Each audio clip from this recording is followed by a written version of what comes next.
ಸ್ನೇಹಿತರೆ welcome back. ಇವತ್ತು ನಾನು ನಿಮಗೆ ಇವತ್ತು ಥಂಬ್ನೇಲ್ನಲ್ಲಿ ನೀವು ನೋಡಿರ್ಬೋದು. ಅದೇ ಪ್ರಕಾರ ಇವತ್ತು ನಾನು ನಿಮಗೆ ಒಂದು ಕೋಲ್ಡ್ ಪ್ರೊಸೆಸ್ ಸೋಪ್ನ ಮಾಡೋಕ್ಕೆ ಒಂದು ಆಯಿಲ್ಸ್ ಬೇಕಾಗಿರುತ್ತೆ. ಡಿಫ್ರೆಂಟ್ ಸಿಂಗಲ್ ಆಯಿಲ್ಸ್ ಆಗಿರ್ಬೋದು ಅಥವಾ ಮಲ್ಟಿ ಆಯಿಲ್ಸ್ನ ಆಗಿರ್ಬೋದು. ಈ ಆಯಿಲ್ಸ್ನ ಹೇಗೆ ಒಂದು ಮೋಲ್ಡ್ಸ್ನ ಯೂಸ್ ಮಾಡಿಕೊಂಡು ನೀವು ನಿಮಗೆ ಬೇಕಾಗಿರುವಂಥ ಎಕ್ಸಾಕ್ಟ್ ಆಯಿಲ್ಸ್ನ ಹೇಗೆ ಕ್ಯಾಲ್ಕುಲೇಟ್ ಮಾಡೋದು ಅಂತ ನಿಮಗೆ ಈ ವಿಡಿಯೋದಲ್ಲಿ ನಿಮಗೆ ತೋರಿಸ್ಕೊಡ್ತಾ ಇದ್ದೀನಿ. ನಿಮ್ಮ ಹತ್ರ ಈ ರೀತಿ ಮೋಲ್ಡ್ಸ್ನ ಇರ್ಬೋದು. ಈ ರೀತಿ ಇರುತ್ತೆ, ಈ ರೀತಿ ಚಿಕ್ಕ ಮೋಲ್ಡ್ ಇರುತ್ತೆ, ಹಾಗೂ ಇದು ರೀತಿ 1 kg ಮೋಲ್ಡು, 1/2 kg ಮೋಲ್ಡು, ಹಾಗೂ ಇದು 100 ಗ್ರಾಮ್ ಮೋಲ್ಡು. ಈ ರೀತಿ ಬೇರೆ ಬೇರೆ ಮೋಲ್ಡ್ಸ್ ನಿಮ್ಮಲ್ಲಿ ಇರ್ಬೋದು. ಈ ಮೋಲ್ಡ್ಸ್ನ ಉಪಯೋಗಿಸ್ಕೊಂಡು ಹೇಗೆ ನೀವು ಎಕ್ಸಾಕ್ಟಾಗಿ ನಿಮಗೆ ಬೇಕಾಗಿರುವಂಥ ಸೋಪ್ಗೆ ಬೇಕಾಗಿರುವಂಥ ಆಯಿಲ್ಸ್ನ ಹೇಗೆ ಕ್ಯಾಲ್ಕುಲೇಟ್ ಮಾಡೋದು ಅಂತ ಈ ವಿಡಿಯೋದಲ್ಲಿ ನಿಮಗೆ ತೋರಿಸ್ಕೊಡ್ತೀನಿ. ಸ್ನೇಹಿತರೆ, ಇವತ್ತು ಈ ಕ್ಯಾಲ್ಕುಲೇಷನ್ ಆಯಿಲ್ಸ್ನ ಸೋಪ್ ಮಾಡೋಕ್ಕೆ ಕೋಲ್ಡ್ ಪ್ರೊಸೆಸ್ ಸೋಪ್ ಮಾಡೋಕ್ಕೆ ಆಯಿಲ್ ಕ್ಯಾಲ್ಕುಲೇಷನ್ ವಿಡಿಯೋ ಏನಿದೆ ನಾನು ಇವತ್ತು 2 ಪಾರ್ಟ್ ಆಗಿ ಡಿವೈಡ್ ಮಾಡ್ತಾ ಇದ್ದೀನಿ. ಸೊ ಮೊದಲನೇ ಪಾರ್ಟ್ ವಿಡಿಯೋ ಬಂದುಬಿಟ್ಟು ಈ ರೀತಿ ಮೋಲ್ಡ್ನ ತೊಗೊಂಡ್ಬಿಟ್ಟು ಹೇಗೆ ನೀವು ಸಿಂಪಲ್ಲಾಗಿ ಕ್ಯಾಲ್ಕುಲೇಟ್ ಮಾಡ್ಕೋಬೋದು ಅಂತ ಈ ವಿಡಿಯೋದಲ್ಲಿ ನಿಮಗೆ ತೋರಿಸ್ಕೊಡ್ತಾ ಇದ್ದೀನಿ. ಹಾಗೂ ಸೆಕೆಂಡ್ ಪಾರ್ಟ್ ಅಥವಾ ಸೆಕೆಂಡ್ ವಿಡಿಯೋ ಬಂದುಬಿಟ್ಟು ನೆಕ್ಸ್ಟ್ ಅಪ್ಲೋಡ್ ಮಾಡ್ತೀನಿ ನಿಮಗೆ. ಅದು ತುಂಬ ಕ್ಯಾಲ್ಕುಲೇಷನ್ ಪ್ರೋಸೆಸ್ ಇದೆ. ಅದರಲ್ಲಿ ನೀವು ಹೇಗೆ ಅದನ್ನು ಕ್ಯಾಲ್ಕುಲೇಟ್ ಮಾಡಿ ನೀವು ಹೇಗೆ ಎಕ್ಸಾಕ್ಟ್ ಆಯಿಲ್ಸ್ ನೀವು ಬೇಕಾಗಿರುವಂಥ ಆಯಿಲ್ಸ್ನ ಹೇಗೆ ತೊಗೊಳ್ಳೋದು ಅಂತ ಕ್ಯಾಲ್ಕುಲೇಷನ್ ಮೆಥಡ್ ಇದೆ. ಅದನ್ನು ಸೆಕೆಂಡ್ ವಿಡಿಯೋದಲ್ಲಿ ನಿಮಗೆ ತೋರಿಸ್ಕೊಡ್ತಾ ಇದ್ದೀನಿ. ಸೊ ಹಾಗಾಗಿ ಇವತ್ತು ಬನ್ನಿ ಫಸ್ಟ್ ಪೋರ್ಷನ್ ವಿಡಿಯೋನ ನಿಮಗೆ ಹೇಗೆ ಕ್ಯಾಲ್ಕುಲೇಟ್ ಮಾಡೋದು ಅಂತ ನಿಮಗೆ ತೋರಿಸ್ಕೊಡ್ತೀನಿ. ಸ್ನೇಹಿತರೆ, ಇವತ್ತು ಎಕ್ಸಾಂಪಲ್ ಆಗಿ ನಿಮಗೆ ತೋರ್ಸೋಕ್ಕೆ ನಾನು ಈ ರೀತಿ ಮೋಲ್ಡ್ನ ತೊಗೊಂಡಿದ್ದೀನಿ.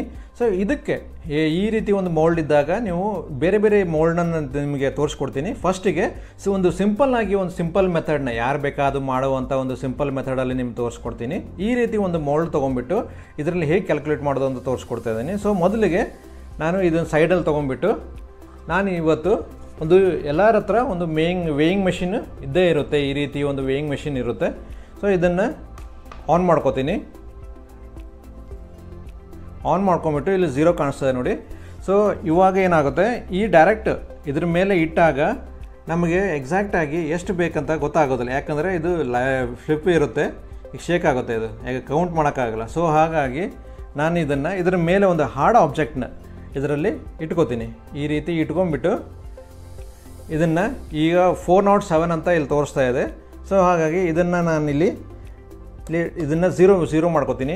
0 ಮಾಡ್ಕೊಂಬಿಟ್ಟು ನಾನು ತೊಗೊಂಡಿರುವಂಥ ಮೋಲ್ಡ್ ಏನಿದೆ 0 ಆಗಿದೆ ಇವಾಗ. ಸೊ ಇದನ್ನ ಮೇಲೆ ಇಟ್ಕೋತೀನಿ. ನಾನು ಇಟ್ಕೊಂಡಾಗ ನಾನು ಮೋಲ್ಡ್ ಏನು ತೊಗೊಂಡಿದ್ದೀನಿ ಇದು 134.7 ಗ್ರಾಮ್ಸ್ ಇದೆ. ಸೊ ಇದನ್ನು ಕೂಡ ನಾನಿಲ್ಲಿ 0 ಮಾಡ್ಕೋತೀನಿ. 0 ಮಾಡಿಕೊಂಡು ನಂತರ ನಾನಿಲ್ಲಿ ನಿಮಗೆ ತೋರ್ಸೋಕ್ಕೆ ನೀರನ್ನ ಯೂಸ್ ಮಾಡ್ತಾ ಇದ್ದೀನಿ. ಸೊ ಇದರಲ್ಲಿ ನೀರನ್ನ ಪೋರ್ ಮಾಡ್ತೀನಿ. ಇದು ಟೋಟಲ್ ನನಗೆ ಗೊತ್ತಿರೋದು 100 ಗ್ರಾಮ್ಸ್ ಇದೆ. ಆದರೆ ನಾನಿಲ್ಲಿ 95 ಗ್ರಾಮ್ಸ್ವರೆಗೆ ತಗೋತೀನಿ. ಇಲ್ಲಿ ನೋಡ್ಬೋದು, ಇಲ್ಲಿ ತೋರಿಸ್ತಾ ಇದೆ. ನಾನು ಹೇಳ್ತೀನಿ ಯಾಕಂತ 95 ಯಾಕೆ ತೊಗೋತಾ ಇದ್ದೀನಿ ಅಂತೇಳಿ ನಮಗೆ ಹೇಳ್ತೀನಿ. ಇವಾಗ ನಾನಿಲ್ಲಿ 95 ತೊಗೊಂಡಿದ್ದೀನಿ. ಸ್ವಲ್ಪ ಇದು ಆಗ್ತಿದೆ ನೋಡಿ, ಕಾಣಿಸ್ತಾ ಇದೆ. 95 ತೊಗೊಂಡಿದ್ದೀನಿ. 95 ಯಾಕೆ ತೊಗೊಂಡಿದ್ದೀನಿ ಅಂತ ಹೇಳಿದರೆ ಇದರಲ್ಲಿ ಆಯಿಲ್ಸ್ ಮಾತ್ರ ನಾನು ಇಲ್ಲಿ ಕ್ಯಾಲ್ಕುಲೇಟ್ ಮಾಡ್ತಾ ಇರೋದು 95 ಗ್ರಾಮ್ಸು.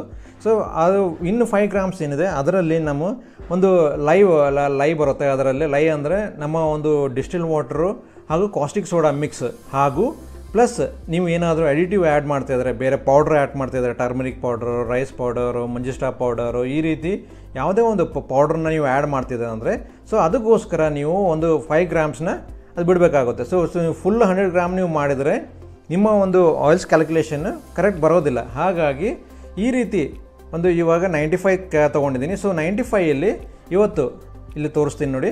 ಇಲ್ಲಿ ನನಗೆ 6 ಇದೆ, 6 ಸೋಪ್ ಮಾಡುವಷ್ಟು ಇದು ಮೋಲ್ಡ್ ಇದೆ. ಸೊ ಇದನ್ನು ಏನು ಮಾಡಿಬಿಡ್ತೀನಿ, 95 into 6 piece. So 6 piece soap ಆಗುವಂಥ ಮೋಲ್ಡ್ ಇದೆ. ಸೊ 95 ಇಂಟು 6 ಪೀಸ್ ಸೋಪ್ಗೆ ಕ್ಯಾಲ್ಕುಲೇಟ್ ಮಾಡಿದಾಗ ನಮಗೆ ಇಲ್ಲಿ 570 ಗ್ರಾಮ್ಸ್ ಸಿಗುತ್ತೆ. ಸೊ ಹಾಗಾಗಿ 570 ಗ್ರಾಮ್ಸು ಇಲ್ಲಿ ನೀವು ತೊಗೋಬೇಕಾಗುತ್ತೆ. ಸೊ ಆಯಿಲ್ಸ್ ಯಾವುದೇ ಆಯಿಲ್ಸ್ ಆಗ್ಬೋದು, ಸಿಂಗಲ್ ಆಯಿಲ್ಸ್ ಆಗ್ಬೋದು ಅಥವಾ ಮಲ್ಟಿ ಆಯಿಲ್ಸ್ನ ತಗೋಬಹುದು ನೀವು. ಈ ರೀತಿ ಒಂದು ಸಿಂಪಲ್ ಆದ ಒಂದು ಕ್ಯಾಲ್ಕುಲೇಷನ್ ನಾನು ಇಲ್ಲಿ ತೋರಿಸ್ತಾ ಇದ್ದೀನಿ. ಇವತ್ತು ನಾನು ನಿಮಗೆ ತೋರಿಸ್ಕೊಟ್ಟಿರುವಂತ ಒಂದು ಸೋಪ್ ಮೋಲ್ಡ್ ನ ಯೂಸ್ ಮಾಡಿಕೊಂಡು ಒಂದು ನಿಮ್ಗೆ ಬೇಕಾಗಿರುವಂತಹ ಒಂದು ಕೋಲ್ಡ್ ಪ್ರೊಸೆಸ್ ಸೋಪ್ಗೆ ಆಯಿಲ್ಸ್ ಎಷ್ಟು ಬೇಕಂತ ಒಂದು ಹೇಗೆ ಕ್ಯಾಲ್ಕುಲೇಟ್ ಮಾಡೋದು ಅಂತ ಈ ಒಂದು ವಿಡಿಯೋದಲ್ಲಿ ನಿಮಗೆ ತೋರಿಸ್ಕೊಟ್ಟಿದ್ದೀನಿ. ನಿಮಗೆ ಈ ವಿಡಿಯೋ ನಿಮಗೆ ಅರ್ಥ ಆಯ್ತು ಅಂತ ಅನ್ಕೋತೀನಿ. ಅರ್ಥ ಆಗಿಲ್ಲ ಅಂತಂದ್ರೆ ದಯವಿಟ್ಟು ಕಮೆಂಟ್ ಬಾಕ್ಸ್ ಅಲ್ಲಿ ಕಮೆಂಟ್ ಮಾಡಿ, ನಾನು ಅದಕ್ಕೆ ರಿಪ್ಲೈ ಮಾಡ್ತೀನಿ.